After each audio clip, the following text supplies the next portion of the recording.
თქვენ დაუკავშირდით საინფორმაციო ცენტრს 1600.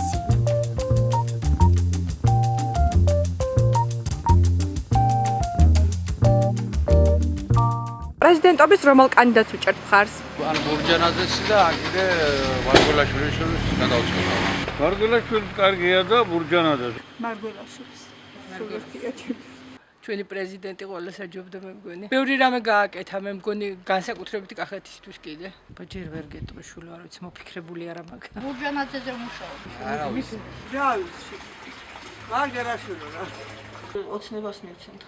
იმიტომ რომ კახეთი წელს ივანიშვილმა ისე დააფინანსა, რომ არასოდეს არავის ისეთი გულშემატკივრობა არ გამოუჩენია კახელი გლეხების მიმართ. რომელიც ანაბარ ფულმაძლებს. გობა დავითაშვილია ესეთი. რა თქმა უნდა, ოცნების. ჩვენი ტერიტორიული მთლიანობის მხრივ უფრო ამატკენ, იმიტომ რომ შეიძლება უფრო რუსეთთან დაალაგდეს სიტუაცია, რაც ჩვენ გვაწყობს ქართველებს.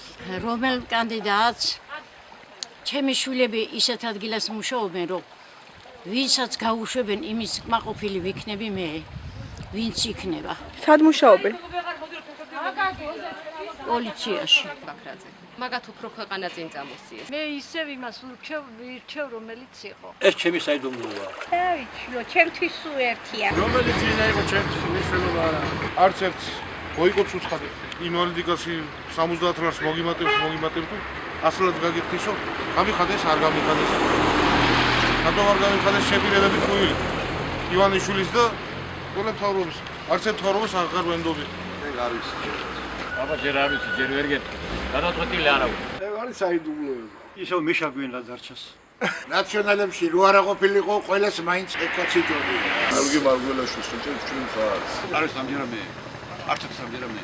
რა მოსაფიქრია, მაგრამ ოცნების კანდიდატს. რომელ კანდიდატს უჭერთ მხარს? თქვენ? თქვენ ვის უჭერთ მხარს? აბა რა ვიცი. მარტო ის არა, როცა ის მოადგება არჩევნები და მაშინ ის ერთი კვირა ყურადღება. მთლიანი წლის ყურადღება უნდა გლეხის ოჯახს. ან ბურჯანაძეს, ან მარგველაშვილს. ეხო ჩვენი საიდუმლოება. თქვენ? იგივე. არ ვიცი ჯერ. არ მომიფიქრებია. ბაქრაძე. თქვენ? ნათელაშვილი.